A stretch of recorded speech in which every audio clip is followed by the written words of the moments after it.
Class 10th linear equations chapter में age related word problems अगर आप सीखना चाहते हो so this video is for you. आइए सीखते हैं।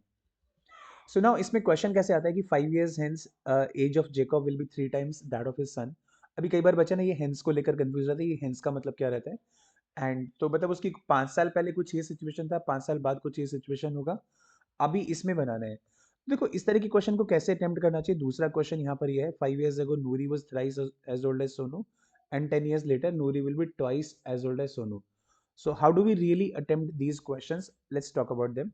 सबसे पहले तो जनरली ना our attempt is to assume the present age of the people to be x or y whatever we want to take. अब देखो इसमें क्या है ना, 5 years hence, इसने 5 साल बाद की बात, हिंस का मतलब होता है आज से 5 साल बाद, एंड 5 years अगो। तो इसमें प्रेजेंट के बारे में कुछ बात नहीं की है, लेकिन फिर भी इसने बोला है find the present ages, what are the present ages. So generally you know what our focus should be on, हमें प्रेजेंट एज को लेट करना चाहिए एक्स एंड वाई।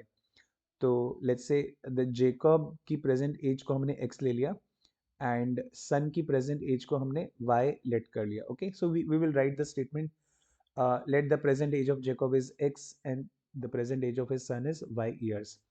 अब क्या बोल रहा है, 5 years hence, आज से 5 साल बाद। मैं बोल रहा हूँ कि 5 साल बाद जेकब की एज कितनी होगी, x+5, सन की एज कितनी होगी, y+5।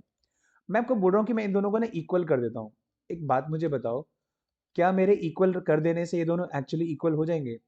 जैसे इसने एग्जाम्पल क्या लिया हुआ है, 3 times। लेट्स से मैंने बोला अम, ये जेकब है तो जेकब 90 का है तो सन 30 का है, और मैं बोलता हूँ कि ये दोनों इक्वल हैं। क्या ये दोनों एक्चुअली इक्वल हैं? Obviously not. ये फादर की एज है, ये सन की एज है। अब इक्वल तो नहीं है, लेकिन फिर कैसे ये इक्वेशन कैसे सेटल हो पाएगी। इक्वेशन सेटल करने के लिए मुझे क्या करना पड़ेगा।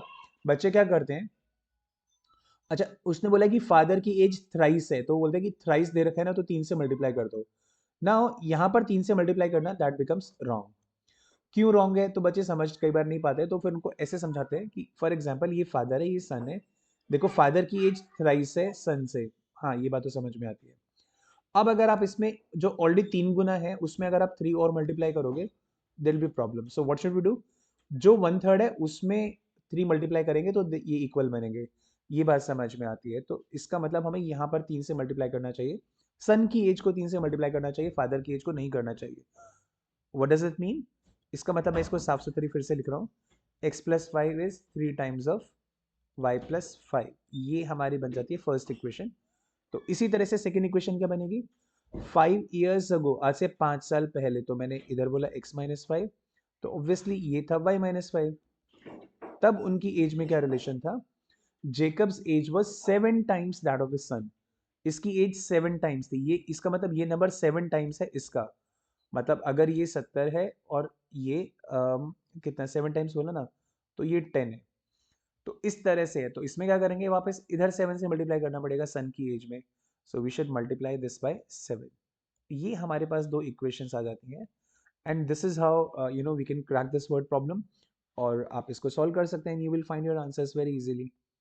ऑलराइट, चलो अब ऐसे ही दूसरा क्वेश्चन देखते हैं। नाउ 5 years अगो, एक और इंटरेस्टिंग बात इसके बारे में बताऊँ। एक बार मुझे बच्चे ने बोला कि सर ये ना हेंस का मतलब क्या होता है, याद नहीं रहता है ऐसा ना, मतलब आई डेंट नो कि हेंस का मतलब क्या होता है। तो 5 years हेंस, लेकिन फिर मैंने क्वेश्चन को आगे पढ़ा और आगे मुझे पता लगा कि 5 years अगो दे रखा है। तो कहता कि मैंने सोचा कि अच्छा अगो तो दे ही रखा है अभी और प्रेजेंट नहीं है, तो इसका मतलब 5 years हेंस का मतलब होगा कि 5 साल बाद, मतलब 5 years लेटर। ओके, तो ऐसा करके उसने गेस किया और वो क्वेश्चन करके आया और उसका ये गेस ठीक हो गया। लेकिन बोलते हैं कि सर मैं ना एक बार इससे पिछली बार में मैं पता नहीं कर पाया, बिकॉज बोलते हैं कि हमारे यहाँ पे ना 5 years अगो करके नहीं आया, तो प्रेजेंट एज का रिलेशन आया और हेंस वाला रिलेशन आया। तो बोलते हैं कि अब मैं समझ ही नहीं पाया कि ये हेंस का मतलब पहले है कि बाद में है। इसलिए मैं बोल रहा हूँ यहाँ पे यू शुड, मतलब यहाँ पे दो लर्निंग्स हैं। पहली लर्निंग तो है कि अगर आपको इस तरह से दिखता है, तो अगर वर्ड का पर्टिकुलर मीनिंग नहीं पता है तो आपको रुकना नहीं चाहिए उसके लिए, और you should make some you know common sense का यूज़ करके कुछ तो आपको उससे मीनिंग निकालना चाहिए। दूसरी बात ये, यार अपनी नॉलेज को जितना अच्छा करोगे उतना बढ़िया है ना। अभी जैसे हमने पढ़ा 5 years हेंस, तो यहाँ पे इसको अब अच्छे से सेटल करो, दिमाग में बिठाओ कि यहाँ पे 5 years हेंस का मतलब है क्या। 5 years ago Noori was thrice as old as Sonu, Noori की एज 3 साल सॉरी इट वाज थ्राइस, 3 गुना थी। अगर नूरी की एज x है, सोनू की एज y है, आप n और s भी ले सकते हैं। चलो इस बार हम n और s ले लेते हैं। Let's not take x and y, let's take Noori की एज वाज n, सोनू की एज वाज s। सो बोल रहा है कि 5 years ago, तो 5 साल पहले Noori was n-5 and Sonu was s-5। And मैंने दोनों को इक्वल कर दिया, बट ऑब्वियसली बात है दोनों इक्वल तो नहीं होंगे।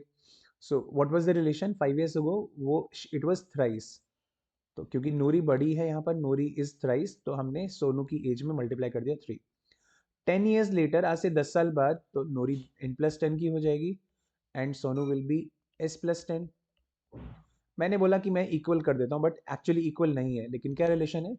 नूरी will be twice as old as Sonu. अब देखो नूरी तो अभी भी बड़ी रहेगी ना, जो बड़ा है वो तो हमेशा बड़ा रहेगा। लेकिन वो एक टाइम पे 10 times होगा, तो एक टाइम पे 2 times भी होगा, लेकिन बड़ा तो हमेशा बड़ा रहेगा। So it is twice. So how old are Noori and Sonu? Obviously ये नहीं बोला कि at present, but it is implied कि वो प्रेजेंट एज पूछ रहा है। तो हमने प्रेजेंट एजेस को लेट किया था, और इनको सॉल्व करके you can find I mean your answer. You can find your answers and you will find the present ages of Noori and Sonu. So this is how we do the questions of age related questions, हम ऐसे करते हैं। और अगर मैं आपको बताऊं तो पीछे चल के हम सारी वर्ड प्रॉब्लम्स कवर कर चुके हैं अभी तक। हमने linear equations chapter number 3, linear equations in 2 variables, we have done all the word problems. Like ये देखो, हम ये सारी वर्ड प्रॉब्लम करते हुए जाए हैं। So if you want to learn, हमने बहुत डिटेल में जाके भी कई सारे क्वेश्चंस को किए। जैसे टैक्सी चार्जेस वाले क्वेश्चन पे हमने काफ़ी डिटेल में केस बना के उसको अच्छे से समझाया ताकि रट्टा नहीं मारना पड़े। सो ये सारे के सारे वीडियोस अवेलेबल हैं, प्लेलिस्ट में अवेलेबल हैं। So go to the playlist of class 10 and you can watch all the videos and learn all the concepts from there. So see you in the next video. Till then, keep learning and stay happy.